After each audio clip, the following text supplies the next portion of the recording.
English premier লিগে এই মৌসুমে প্রথম দল হিসেবে অবনমন হয়ে গেল উলভারহ্যাম্পটনের। এখন পর্যন্ত ২২ ম্যাচে হার দেখে চরম বিপর্যস্ত এক মৌসুম কাটানো ক্লাবটি ৮ বছর পর নেমে গেল চ্যাম্পিয়নশিপে। ক্রিস্টাল প্যালেসের বিপক্ষে ওয়েস্ট হ্যাম গোলশূন্য ড্র করলে নিশ্চিত উলভারহ্যাম্পটনের রেলিগেশন। শেষটা যেন লিখাই ছিল, একের পর এক ব্যর্থতা, ড্র আর হার সব মিলিয়ে অবশেষে থামলো উলভারহ্যাম্পটনের প্রিমিয়ার লিগ যাত্রা। ওয়েস্ট হ্যাম ও ক্রিস্টাল প্যালেসের ম্যাচ গোলশূন্য ড্র হওয়ায় নিশ্চিত হয়ে যায় উলভসের অবনমন। মাঠে না খেলেও অন্যের ম্যাচেই লেখা হয় ভাগ্য।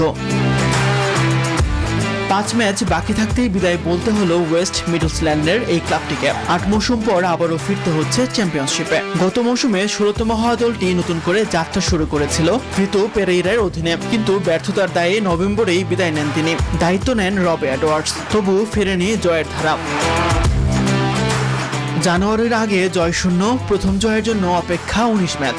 এরপর সামান্য আশার আলো জ্বললেও তা দ্রুতই নিভে যায়। এখন পর্যন্ত ৩৩ ম্যাচে মাত্র ৩ জয়, ৮ ড্র আর ২২ হারে পয়েন্ট মাত্র ১৭। ম্যাচ শেষে অন্তর্বর্তীকালীন নির্বাহী নাথান শি স্বীকার করে নিয়েছেন, সমর্থকদের প্রত্যাশা পূরণে ব্যর্থ হয়েছে দল, তবে ঘুরে দাঁড়ানোর প্রত্যয় তার কণ্ঠে।